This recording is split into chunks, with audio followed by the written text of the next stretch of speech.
나의 힘이요 찬양하면서 예배로 나아가겠습니다.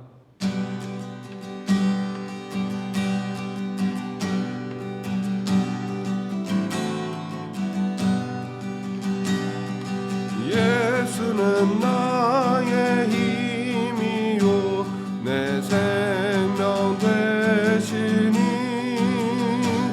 구주 예수 떠나가면 죄 중에 빠지리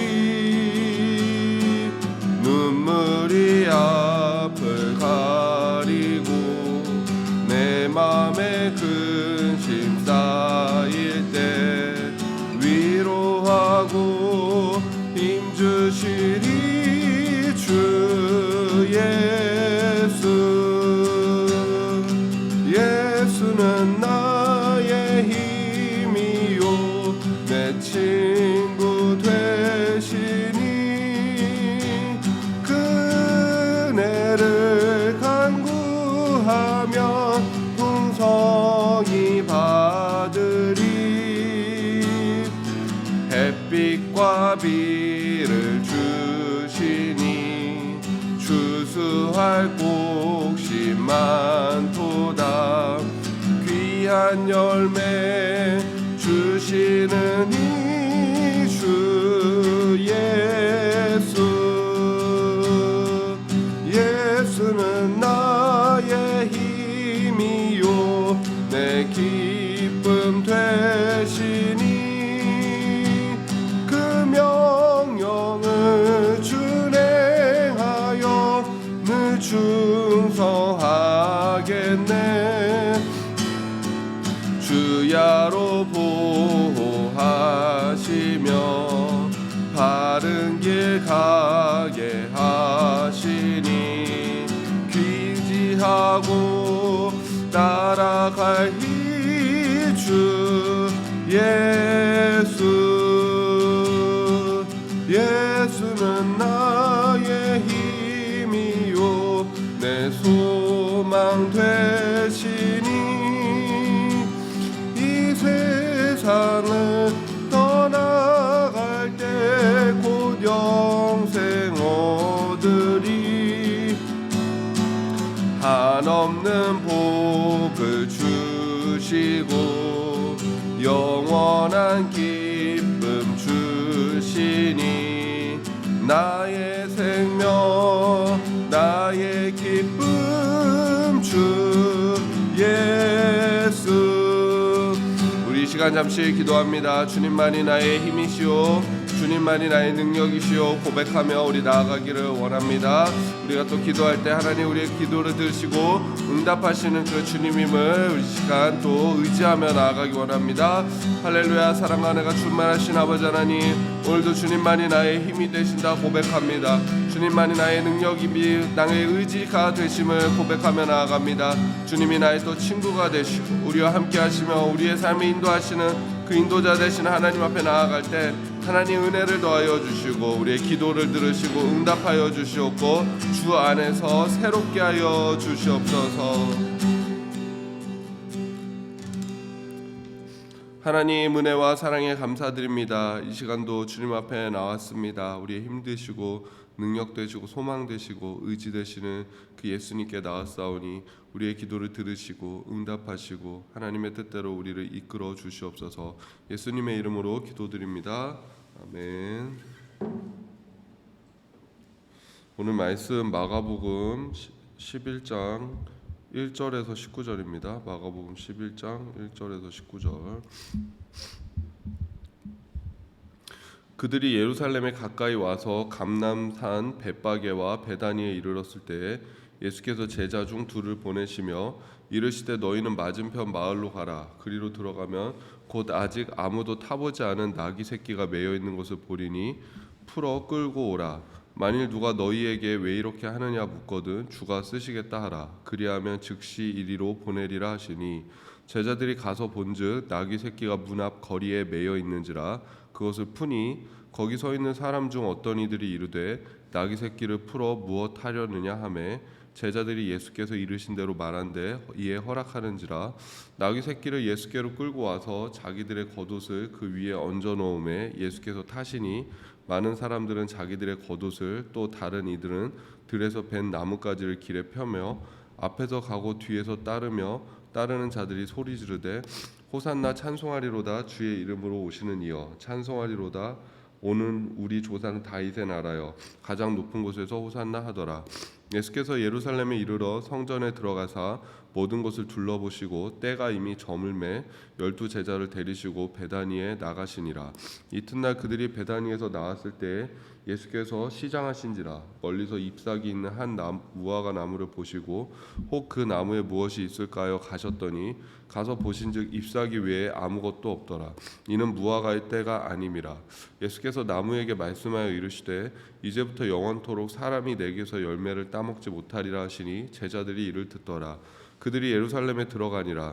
예수께서 성전에 들어가사 성전 안에서 매매하는 자들을 내쫓으시며 돈 바꾸는 자들의 상과 비둘기 파는 자들의 의자를 둘러 엎으시며 아무나 물건을 가지고 성전 안으로 지나다님을 허락하지 아니하시고 이에 가르쳐 이르시되 기록된 바 내 집은 만민이 기도하는 집이라 칭함을 받으리라고 하지 아니하였느냐. 너희는 강도의 소굴을 만들었도다 하시매 대제사장들과 서기관들이 듣고 예수를 어떻게 죽일까 하고 꾀하니 이는 무리가 다 그의 교훈을 놀랍게 여김으로 그를 두려워함 일러라. 그리고 날이 저물매 그들이 성 밖으로 나가더라. 아멘. 예수님께서 드디어 예루살렘으로 입성하시는 걸 볼 수가 있습니다. 예수님이 예루살렘으로 입성하신다라는 것은 예수님의 때가 가까이 왔다라는 것입니다. 예수님이 예루살렘으로 올라갈 때 군중들은 그 예루살렘에 입성하는 예수님의 모습을 바라보면서 환호하는 걸 알 수가 있습니다. 9절 후반절부터 10절을 보면 호산나 찬송하리로다 주의 이름으로 오시는 이여 찬송하리로다 오늘 우리 조상 다윗의 나라여 가장 높은 곳에서 호산나 하면서 그 예수님을 위해서 호산나 우리를 구원하소서 외치고 환영하는 그 모습을 볼 수가 있습니다. 앞서 바디메오가 예수님을 향해서 다윗의 자손 예수여라고 고백했듯이 이 군중들은 또 예수님을 향해서 다윗의 나라여라고 외치고 있습니다. 그러니까 이 의미 속에는 예수님을 다윗 왕권의 계승자로 확신하고 있고 다윗 왕권을 잇는 계승자다라는 것은 우리를 구원할 메시아다라는 그 확신을 갖고 있는 것이고 또 하나 소망은 다윗이 통치했던 그 위대했던 그 유다 왕국 있지 않습니까? 이스라엘 왕국이 이제 예수님으로부터 다시 시작될 것이다. 예수님이 다윗의 왕국처럼 이 이스라엘 왕국을 새롭게 재건할 것이다라는 그런 의미를 가지고 있었습니다. 근데 보면은 오늘 말씀 속에서도 지금 벌써 이틀이 지나가거든요. 첫 번째 날에 들어가셨다가 예수님이 그냥 날이 저물매 예루살렘에서 내려오셨고 두 번째 날 또 예수님이 입성하는 걸 볼 수가 있고 또 마지막에는 그냥 예수님이 거기서 이제 뭐 성전을 둘러 엎으시고 상을 둘러 엎으시고 그러고 나서 이제 나오는 것을 볼 수가 있습니다. 그러니까 사람들은 예수님이 딱 예루살렘에 들어가서 이제부터 내가 이 이스라엘을 통치하겠다. 로마로부터 내가 너희들을 해방시키겠다. 약간 이런 어떤 퍼포먼스를 기대했는데 예수님은 전혀 사람들의 기대와는 다른 그런 일들을 행하시는 것을 볼 수가 있습니다. 예루살렘으로 입성하실 때도 보면은 예수님은 나귀 새끼를 타고 들어가시는 것을 볼 수가 있습니다. 7절 보면은 나귀 새끼를 예수께로 끌고 와서 자기들의 겉옷을 그 위에 얹어 놓음에 예수께서 타시니 예수님께서 그 맞은편 마을로 가라. 그리고 거기 아무도 타지 않은 나귀 새끼가 있다. 그거 끌고 와라. 누가 물어보면 주가 쓰시겠다 이야기하라. 그리고 데리고 와라 얘기하고 제자들이 그 나귀 새끼를 데리고 오는 것을 볼 수가 있죠. 이 나귀는 사실은 당시에 이렇게 사람들이 타고 다니는 그런 어떤 동물이기는 했지만은 근데 이 왕이나 귀족들은 나귀를 타는 것이 아니라 노새를 타거나 말을 탔습니다. 그러니까 나귀는 평민들이 타고 다니는 그런 이동 수단이었죠.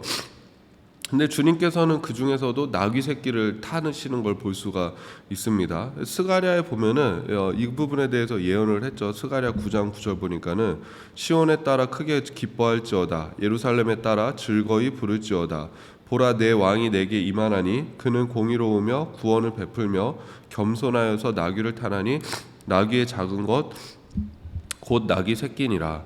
그러니까 주님은 노새나 말을 타고 자신의 권세를 자랑하는 그런 분이 아니라 이 낙이 새끼를 타고 올라가시는 분이시다라고 이야기를 합니다. 스가랴 선지자는 주님께서 겸손하시기 때문이다라고 그 이유를 밝히고 있습니다. 그러니까 어떤 자신을 드러내는 것이 아니라 예수님께서는 또 그 예언의 말씀을 이루시며 올라가시는 것을 볼 수가 있습니다.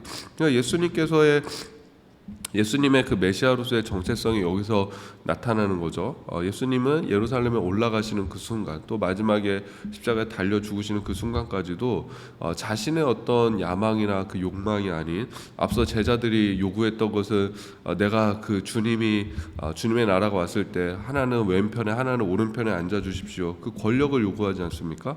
근데 그런 것이 아니라 예수님은 마지막 순간까지도 그 하나님의 뜻을 성취하고 계시는 그 모습을 볼 수가 있죠. 또 보니까 11절 보니까는 예수께서 예루살렘에 이르러 성전에 들어가서 모든 것을 둘러보시고 때가 이미 저물매 12제자를 데리시고 베다니에 나가시니라. 예수님께서 들어가신 후에 성전을 둘러보시고 그 다음에 다시 나가셨다.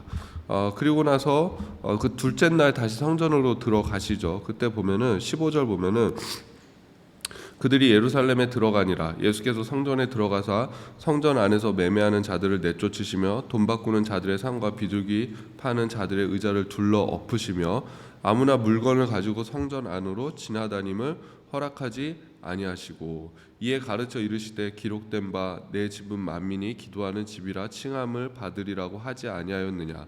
너희는 강도의 소굴을 만들었도다 하시매.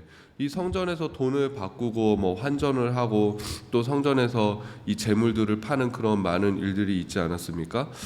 예수님께서는 그 모습을 보시며 어느 순간 하나님의 기도하는 집, 하나님 와서 많은 사람들이 와서 이곳에서 하나님께 기도하는 그 집이 성전의 본 역할인데, 그것이 아니라 지금 완전히 이렇게 장사치처럼 변해버린, 시장처럼 변해버린 이 성전을 보시며 안타까워하시며 그 성전을 다 이렇게 성전 정화 사건이라고 하죠. 그 상을 둘러 엎으시고 그것들을 매매하는 것들을 못하게 하시는 그 모습을 우리가 볼 수가 있습니다. 그러니까 예수님이 참 이 성전이 잘못되고 변화되고 타락한 것을 보면서 안타까워 여기셨다라는 것이죠.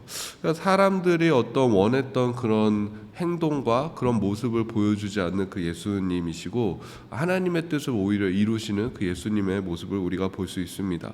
우리의 삶도 마찬가지입니다. 우리가 오늘 어떤 삶을 살 것인가, 우리도 그 예수님을 발자취를 따라서 하나님의 뜻을 이루는, 또 말씀을 이루는 그런 삶이 될 수 있기를 주님의 이름으로 축복합니다. 제가 기도하겠습니다. 하나님, 은혜와 사랑에 감사를 드립니다. 오늘 하루도 또 예수님께서 하나님의 뜻을 이루며 나아가셨던 것처럼 우리도 하나님의 뜻을 이루며 나아가는 그런 하루가 되어지게 하여 주시옵소서. 예수님의 이름으로 기도드립니다. 아멘. 하늘에 계신 우리 아버지여, 이름이 거룩히 여김을 받으시오며 나라가 임하시오며 뜻이 하늘에서 이루어진 것 같이 땅에서도 이루어지이다. 오늘 우리에게 일용할 양식을 주시옵고 우리가 우리에게 죄 지은 자를 사하여 준 것 같이 우리 죄를 사하여 주시옵고 우리를 시험에 들게 하지 마시옵고 다만 악에서 구하시옵소서. 나라와 권세와 영광이 아버지께 영원히 있사옵나이다. 아멘. 오늘도 좋은 하루가 되시길 바랍니다.